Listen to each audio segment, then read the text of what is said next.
everyone, especially in the, ayan, so attendance. Okay, just do click the attendance, no? Now, pag may mga pumasok pa, everyone, anyone from the classmates, no, can give the link for the attendance. Okay. Now, when we talk about leukocytes, so same as what we discussed in the erythrocytes, no, this is a group of cells, okay, particularly the white blood cells. So in our previous discussions or previous years, elementary, I think secondary, you've mentioned about, they've mentioned about WPCs, okay, mga white blood cells. And the leukocytes, so they can be subdivided in two broad groups. So these are the phagocytes and the immunocytes. Now, if you will look at, to the name of phagocytes and immunocytes, you can have an idea on what these WBCs are most likely involved to. Okay, when you say phagocytes, it's more of phagocytic activity. That means they could engulf or they could participate in the engulfing of particles, okay, whether it is a foreign particles, pathogenic or non-pathogenic. And then, of course, the immunocytes are more of immuno, so they are involved in the immune response of the system. Now, to give you a clear examples on the phagocytes, so we have here the granulocytes and monocytes. Particularly in the phagocytes, we have the agranulocytes and the granulocytes. Now, what differentiate that though is the presence of the granules. So I have mentioned, I think I have mentioned before that those granules are very important because those granules constitute a lot of enzymes that helps in the digestion of those engulfed particles, right? Okay, so under your granulocytes, so we have the three types, okay? So we have these neutrophils, the eosinophils, and the basophils.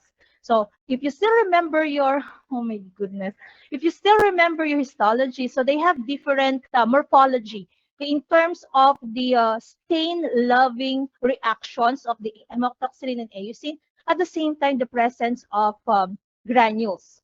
Okay, and of course, their nucleation. So basically, if you still remember when we talk about neutrophils, eosinophils, and basophils, they have multinucleated lobe, okay, so inside. And then, of course, we have the monocytes. So monocytes is agranulocytes. So it's a symbol of agranulocytes, which means that they bear no or devoid of granules. So ibig sabihin, they don't have that enzymes that could lyse or destroy the phagocytose materials. But then again, they have this activity inside them that could phagocytose not through the what they call this one, not through with the enzymes then, okay, but they have this signaling or capacity, okay, to make, okay, that possible or that particular foreign body to be digested. Okay, sometimes they are presenting cells, okay, in your immune system. And monocyte is within the circulations. And if you have heard about macrophages, okay, these macrophages, yeah, napaka distinct, especially in the phagocytic activity, once they are distributed in a specific tissues of the body. Okay, and of course the immunocytes. So you have already heard about the lymphocytes and its activity, and we have two types under your lymphocytes. We have your T lymphocytes and your B lymphocytes, and these two has their own involvement in terms of immune defense, okay, immune activity. So I hope you still remember that because just a semester yata immunology nyo.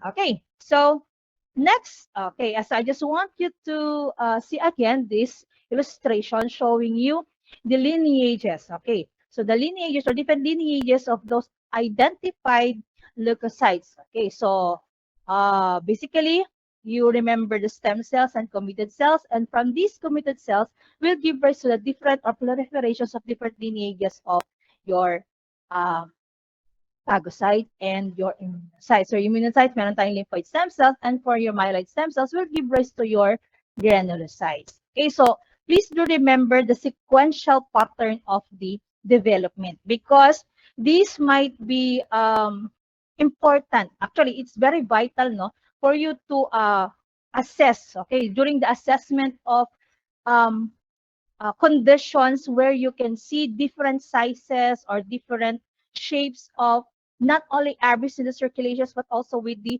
presence of abnormal or immature, what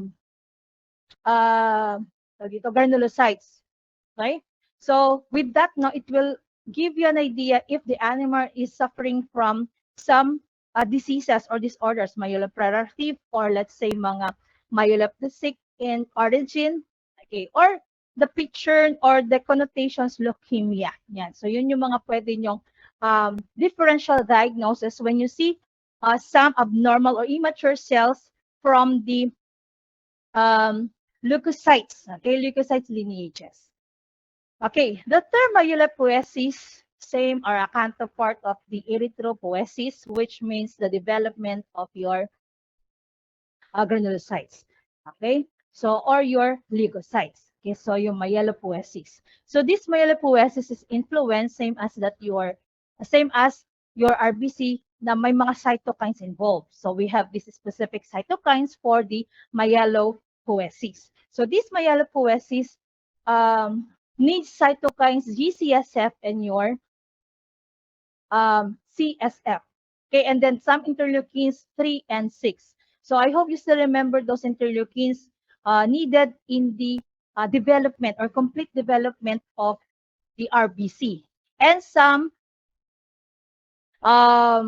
activity of your myelopoiesis are involved, okay, in the inflammatory mediators. So these inflammatory mediators, yung activity ng inflammatory mediators, stimulate the production of cytokines promoting the granulopoiesis and the monocytopoiesis. Take note, the granulo and monocytopoiesis are under your myelopoiesis because the myelopoiesis there, the committed stem cells that will give rise to your granulocyte lineages and their monocyte lineage are from your myeloid stem cells.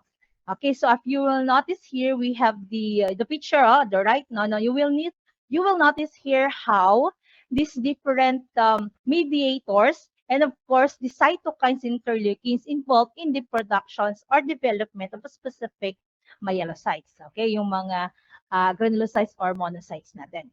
Okay, so for the earliest fated cell, okay, for the productions of your the granulocytes or the group of the granulocytes and the group of the monocytes is called the myeloblast.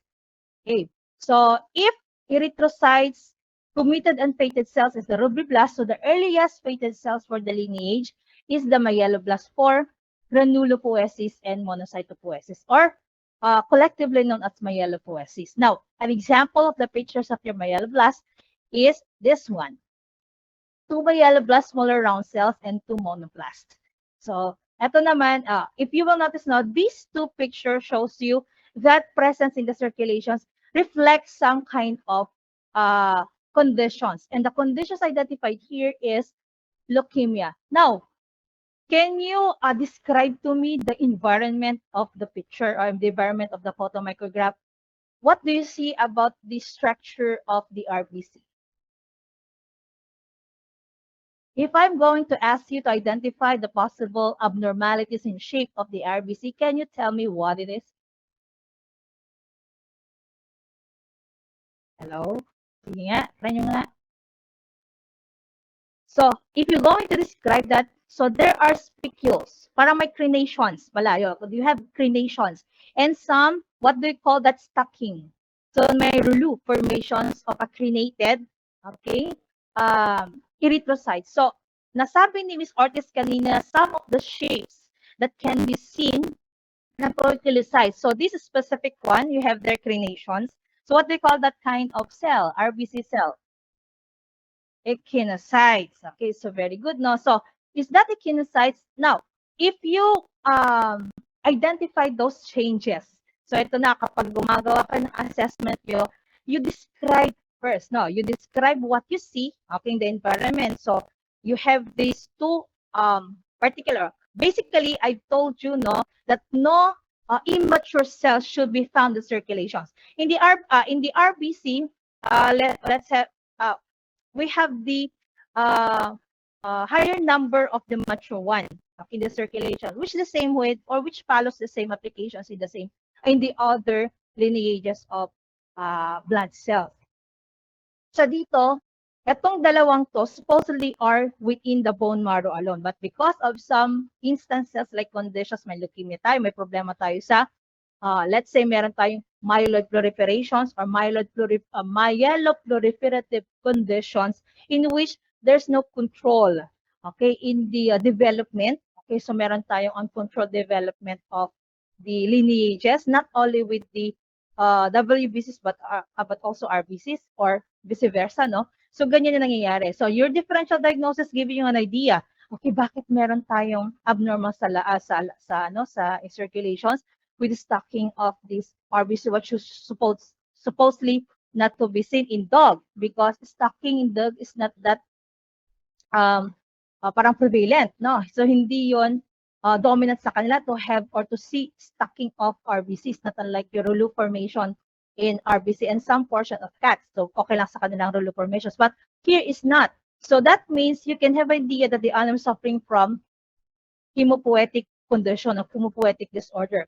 So if you're going to trace that, you see what are the dominant cells present in the circulations.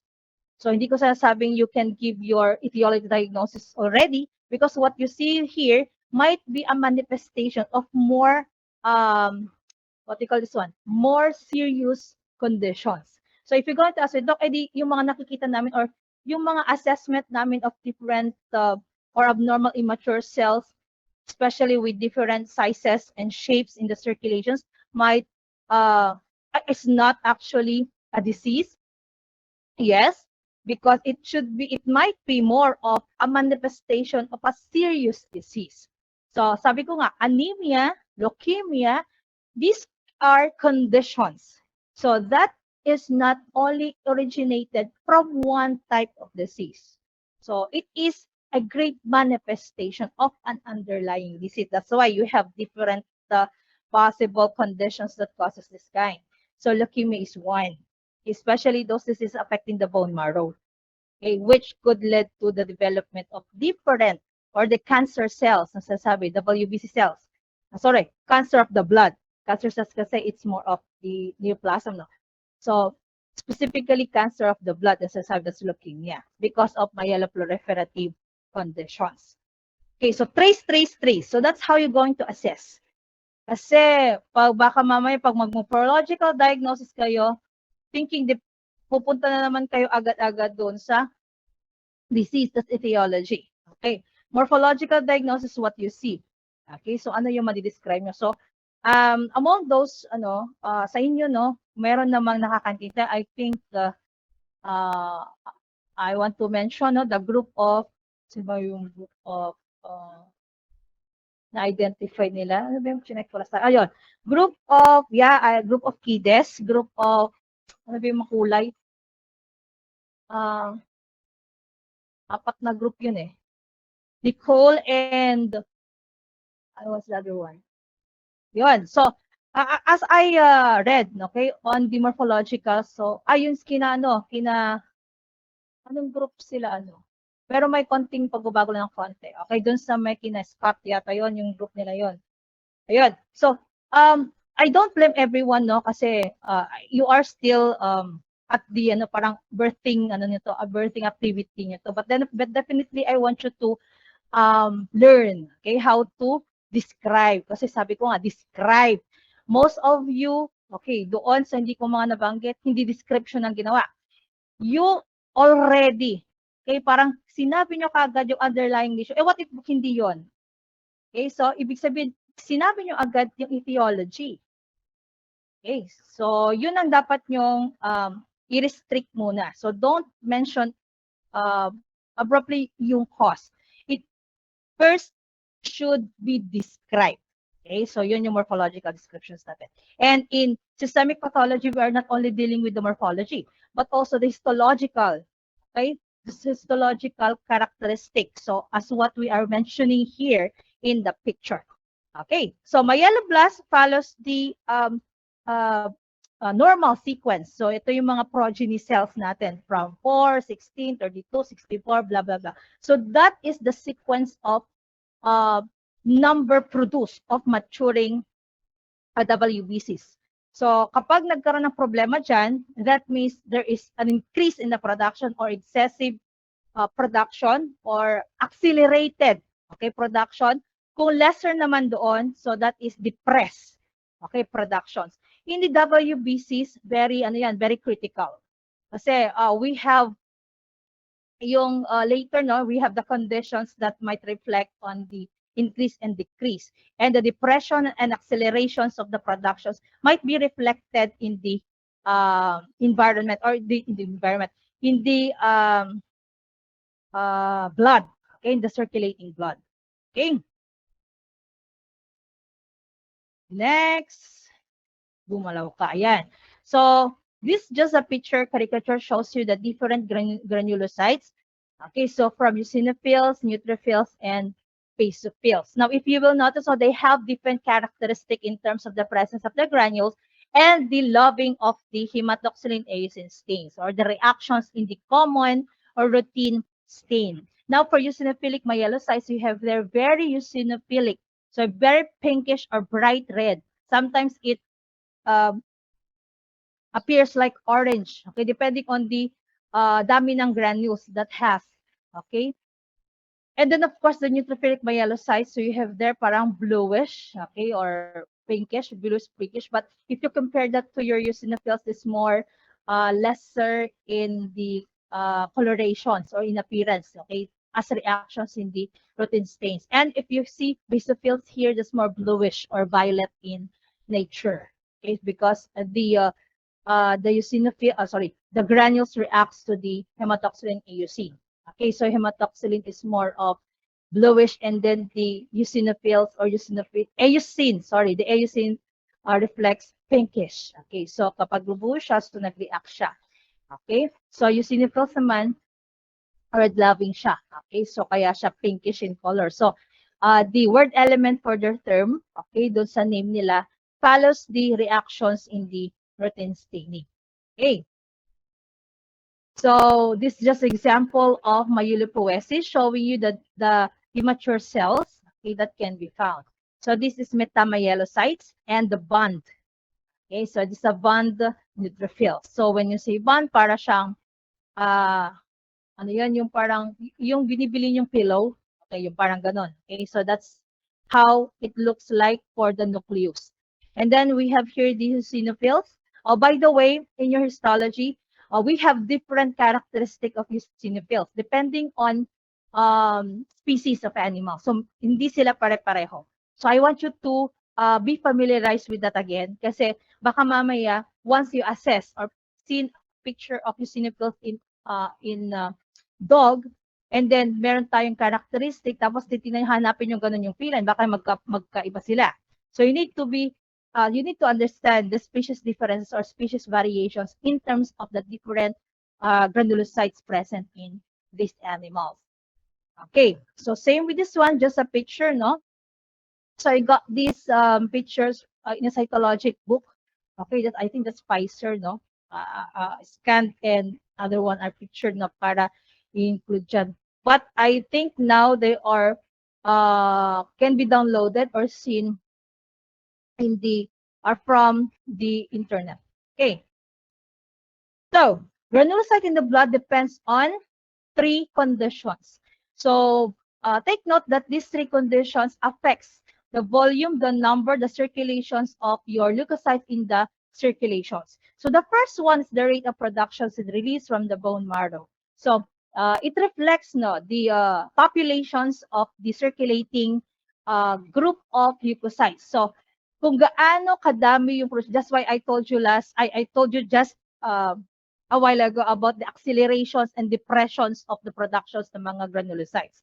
So that will affect, okay, the release, okay, in the circulations, okay, from the bone marrow. Another one is the proportions of cells circulating freely within the vasculature versus those transiently attached to the endothelial cells or surfaces. So that means that from the bone marrow, once they are circulated or liberated the circulations, some of the group can maintain their movement within the um, vasculature, or let's say in the circulations, while the other can be distributed or separated and attached to endothelial surfaces, or they are called the marginated, okay, full or marginated WBCs. And sometimes this marginated one are the one that can move out, okay, move in, okay, in a tissue. And then if that happens, no, sometimes they are called mga resident na, okay, to that particular tissues. Okay, and of course, these are the WBCs that are readily, okay, available when there are some exposure of the body, okay, to some foreign invaders or some distractions. Kaya nga, di ba, in the earliest manifestation of inflammations, you see them. Okay, neutrophils. Okay, ito yung first line of defense. They're the sentinel, ang mga police. Okay, is constituent of the system. Now, and the last one is the rate of migration from vasculature into tissue. Ito na. From the vasculature, they could attach in the endothelial cells and then transiently or move in, okay, papunta doon sa mga tissue. So these are the three. Okay, the three, actually later it can be represented by three pools. So the rate of production and release of the bone marrow represent those those WBCs that are from the maturation pool. And then the proportion of cells circulating freely in the circulation is the circulating pool. And those that transiently attach in the endothelial cells migrating into the tissues are called those in the marginal pools. Okay, these should be indicated and considered when you're going to assess for the ano tawag dito? Differential count. Yeah, so differential count of WBCs. Because in your clinical pathology, this is one activity. Okay, aside from the whole blood, aside from the CBC that will give you the total WBC count, we have also the differential count, which reflects the different amount or the total number of different WBCs in the circulation. Okay, so these are the pools that I am mentioning about, the circulating pool, the marginal pool, and the bone marrow pool. Okay, do you still remember those pool found or those pool where RBC also can be located or can be considered? Sana maintindihan nyo at maalala nyo pa rin kung ano yung nabanggit nating pools, hindi RBC, yung sa erythron natin. Okay? Okay, another homework here. So just be familiarized with the lifespan of WBCs in these different domestic animals. And take note of this. Look for the leukocytic responses to stress, the stressors. Ang stress na pinag-uusapan natin dito is affected by the stress hormones. So what could be the primary conditions or not conditions, but the primary reactions of the WBCs to stressors. So when I say WBC, this includes the lymphocytes. Okay? So we are not only focusing on the granulocytes and the monocytes, but also we include here the lymphocytes. Okay? So you look for that. Palagi lumalabas yan in terms as their primary reactions to stress. Okay, so majority of the functions of your granulocytes and monocytopoiesis are immunologic functions. So most of the granulocytes are involved in the non-specific immune responses. So I hope if I mention about non-specific immune responses, you remember why is it called non-specific. Okay? And then another one is parasiticidal activity and participation in the allergic reaction. So there is this group of WBCs that are very distinct or very active when there is a parasite or parasitism, endo or endoparasitism or ectoparasitism, at the same time the allergic reactions. So there are two groups can be involved there because the other one might give rise, okay, or will give in or liberate the substance that could start or initiate the allergic or yung sinasabi nating substances for inflammatory responses. Ayan, sa allergic reactions, which is the histamine, no? So, another is the antigen processing and presentation. So, I've mentioned this one as one activity or one function of the monocytes. Okay, so in your immunology kasi, meron tayong MH1, MH2. So, I hope you remember where, or MH3. Yan. So, meron silang particular. Okay, they have particular parang signaling and conditions where these different, okay, cells are involved in the presentations of antigen. And of course, cytokine productions. Okay, so all of this can be seen in your immunology and discussed in the uh, humoral, I think humoral and portion of the activated, but more on the humoral part. Okay, kasi doon, the cells of the immune system are discussed. Okay, so I hope you can return to that and then read on about those functions. Okay. So before we continue the leukocytic disorders, what time is it? Okay, we still have 10 minutes. Okay, so I think I hear nothing. Okay, so for the leukocytic disorders, we have just two important leukocytic disorders to remember. The first one is the leukocytosis and the other one is the leukopenia. So, nandun tayo sa cytosis and penia again. So, same suffixes that can be seen in the increase and decrease. Okay? Activity or production. As what we mentioned in the erythrocyte problem. Okay, for the leukocytic disorders, when we talk about leukocytosis, that means it reflects an increased number of circulations of the WBCs. And that can be named according to types. So if there's an increased neutrophils in the circulations, that is called neutrophilia. And for lymphocytes, that's lymphocytosis. Monocytes is monocytosis. Eosinophils is eosinophilia. And basophils for basophilia. Now, I want you to remember that this increase, okay, that this increase might reflect, okay, or might be triggered by these conditions: infections, intoxications, neoplasia, hemolysis, hemorrhage and trauma, and hypersensitivity states. Now, remember what we have discussed in the hemolytic anemia. When there's hemolytic anemia, some of the macrophages also are um, uh, activated because hemolysis. Ayan, so that means pwede niyang i-trigger to clean up, okay? To clean up for that matter, no? That's why a certain conditions, a certain number of WBCs can be increased. Now, for infections, we have a lot of possible cause of infections depending on the etiologies. For intoxications, most of the activity of the intoxications affect the movement. Okay? Especially yung sa circulating so marginated. Okay? Pag nag-marginal sa mag-endothelial cells, they prevent now. So, meron tayong mga toxins, either endotoxins or exotoxins that affects, okay, the movement, okay, within the circulations and in the marginal pool. Kaya nagkakaroon. So, when there is an increase or decrease, no?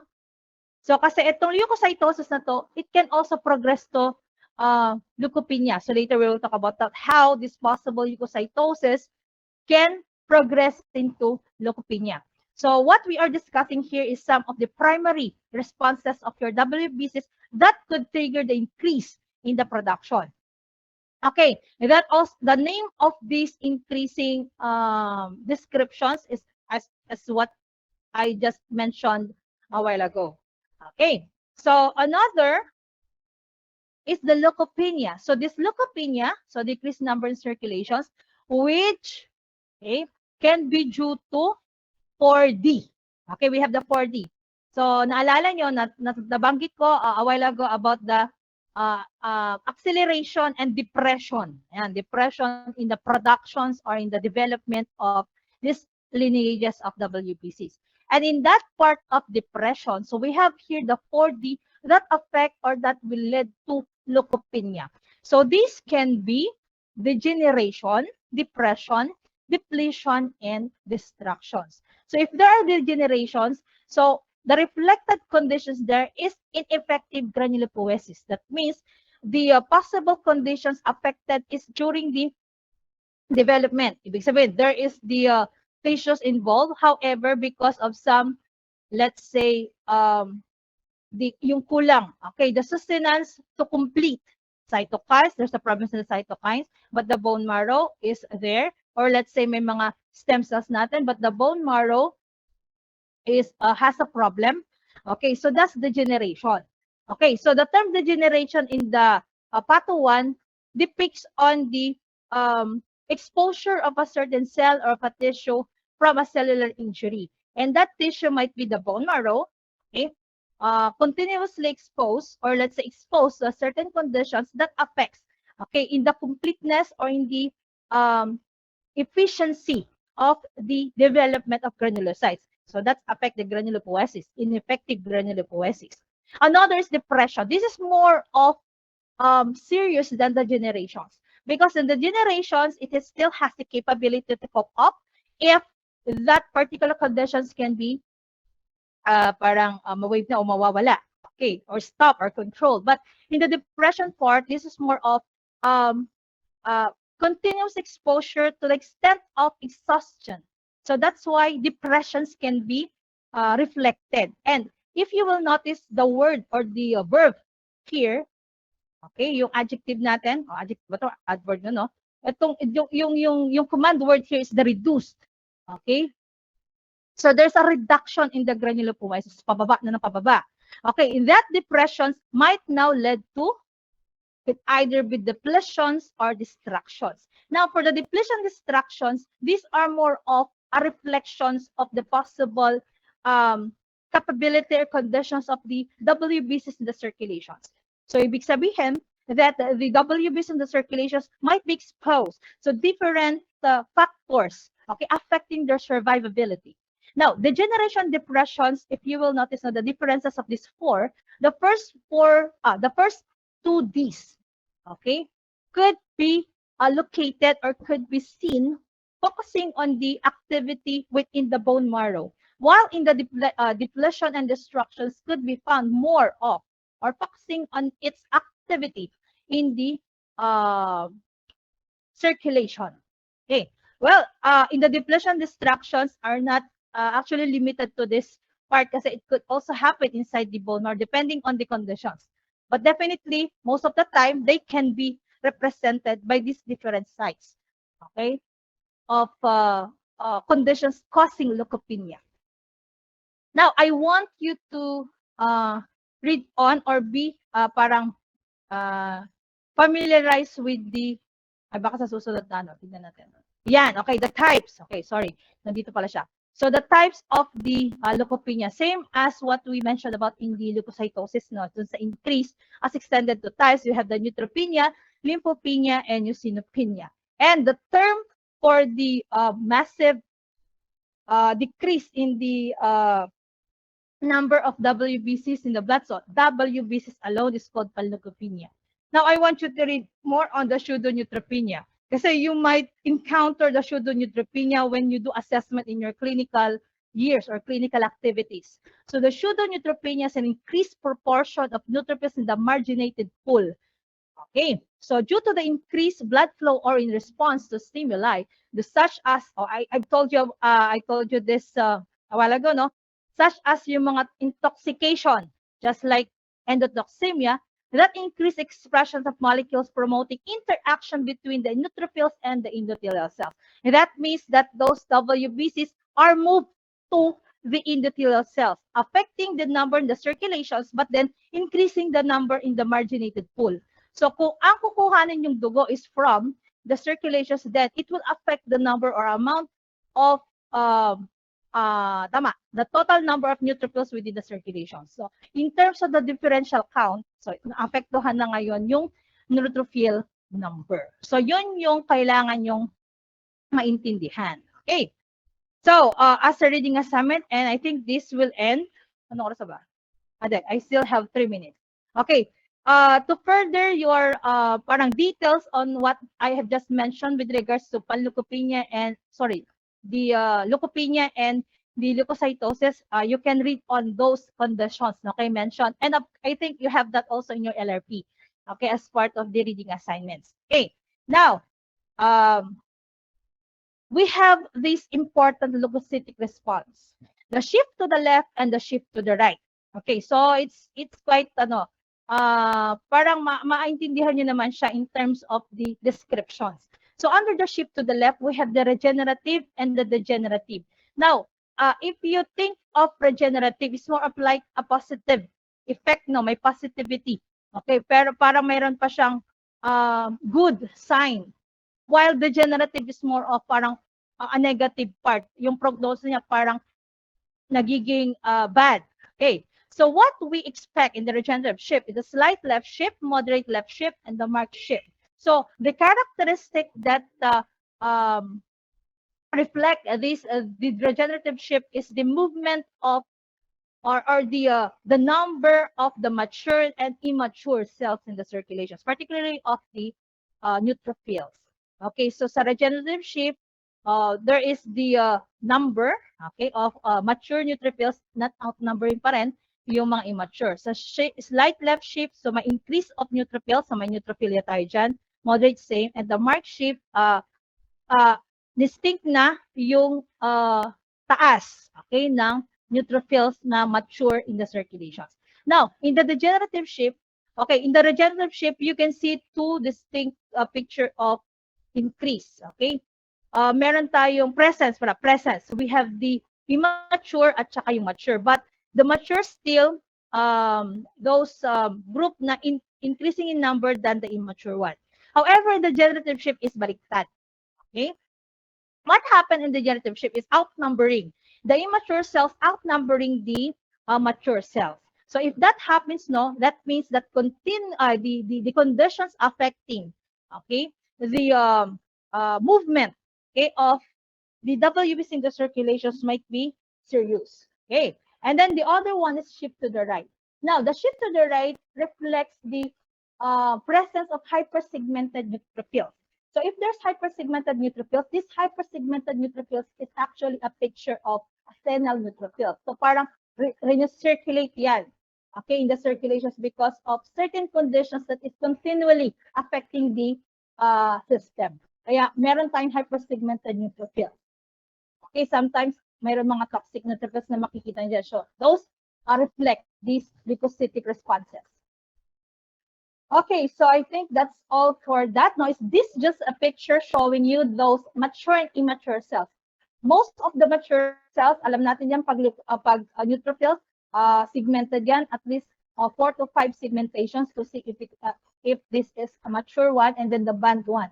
So itong dalawang to makikita nyo doon sa regenerative shift. It's either yung marked shift at saka yung dalawa. Okay? And then of course, we have also yung mark shift nito aside from the band meta at saka we have now called your promyelocyte. So ibig sabihin that the condition is still getting worse. And this is the hypersegmented neutrophils, which causing or as an evidence of necrosis. Okay? So, any questions? So, next meeting, we will be discussing the platelets. So, any questions? Do you still hear me? I think it's already 9:02. Hello? Naintindihan niyo ba? Yes po, Doc. Doc, Did you pwedeng follow? pa-upload na rin po yung PPT. Yeah. Di pa kasi Thank you, Doc. tapos eh. Pero definitely I can upload this one. Pero marami pa kasi yun. Minsan kasi gaya ng sinabi ko, you can read the LRP, no? But you can still follow this one. Okay? Sa, once, I hope I can finish muna before I can upload. Baka mamaya hindi na pumasok yung magandang klase nyo dito with regards to this discussions. Ay, wala. Hindi ko na kayo kasalan pag binigay ko yung ito hindi kayo pumasok. At least, it will be helpful to you. Okay, I will going to upload this one maybe on Friday na lang kung ano man yung latest na ma-discuss natin. Okay? So I hope you follow what we have discussed this morning and hopefully by Friday we can meet again to finish, okay, the blood cells. Okay, and then we can move on to other topics under the hemopoietic system because still a lot of topics to be discussed. Okay, so thank you very much. If you still have questions, you can